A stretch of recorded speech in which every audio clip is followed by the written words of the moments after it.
یاره زه یم کسب دا یو جمله ما ورته په عمل وکړو که نه زموږ هر څه برابري ویې په دې شپه ورځ کې د خپل طرف نه او د دې خپل ځان صبرخه الله له ورکړه په شپه ورځ کې صبرخه الله له دا نه چې ګوره د الله رحم د الله موږ ته دا نه دي ویلي چې ته څلېرویشت ګنټې په سجده کې پرېوځه که ویلی وی نو ویلی شو که ویلی نه شو ویلی شو خو رحم ته وګوره نه تا ته وایي دا عبادت وکړه په پلاني وخت کې دا وکړه په پلاني کې دا وکړه سره ستا د دنیا در الله رحم او کرم دی او په هغې کې زموږ دا حال لکه کله چې دا منځونه د 50 نه 15 شو او رسول وسلم په مخه توراتول الله خواته د معراج په شپه بیا ورته موسی علیه السلام وی دا 15 نشي کولی زما تجربه ده الله ته وایي چې د 15 نه هم کم کینو رسول وسلم ورته ماله حیا راځي او هغه د موسی علیه السلام خبره موږ هغه 15 سرته نشو رسولی که دا 50 وی نو د الله د رحم ته وګوره هغه 15 منځونه او اجر د 50 او موږ هغه 15 سرته نشو رسول امام مالک هارون ته وی په دې شپه ورځ کې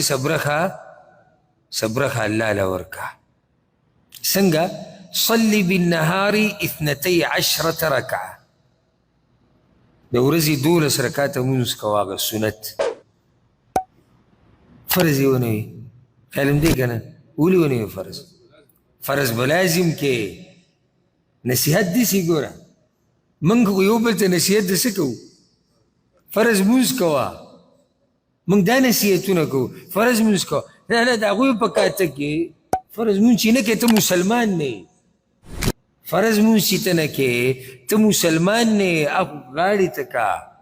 نصیحت موږ تاته دا کوو چې د سنتو او د نفلو خیال ساته 12 رکعات حدیث کې راځي چې څوک د الله دپاره د ورځې دغه 12 رکعاته کوي جنت کې به الله کور ورکوي 2 رکعاته د سهار د منځه نه مخکې 4 د ماسپښین نه مخکې او بیا 2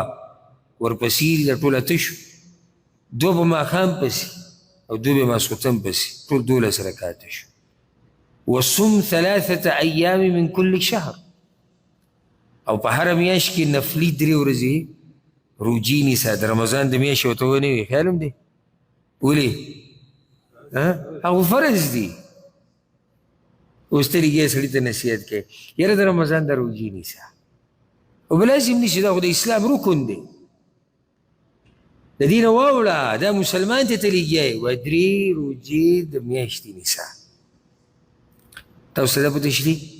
کوم سړی چې 3 میاشتې روجي نیسي لکه ده چې پوره میاشت روجي نیولي څنګه حدیث کې راځي روجه په لس ده یوه په لس ده میاشت کې څو ورځې 10 او ته 3 روجې ونیوي نفلي نو ته څو روجې ونیوي 10 روجې دي ونیوي څومره موږ غافل یو د لوی اجر نه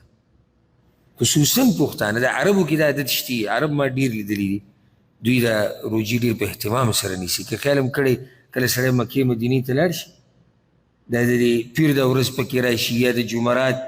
هغه دسترخوان یې خور کړی او روژه ماتې نه هم لیدلي ګس چېرته دغه شان د دې میاشتې دا 14مه 14مه 15مه د دې خاص اهتمام راغلی دی حدیثونو کې نه 3 روجې ته هره میاشت کې هره ورځ نیوی شي خو غوره څه دي 14مه 14مه 15مه کله ستا چوټي روجې نیسه کله تا ته پته ده چې زه اوس برابر یم موقع ده روجې نیسه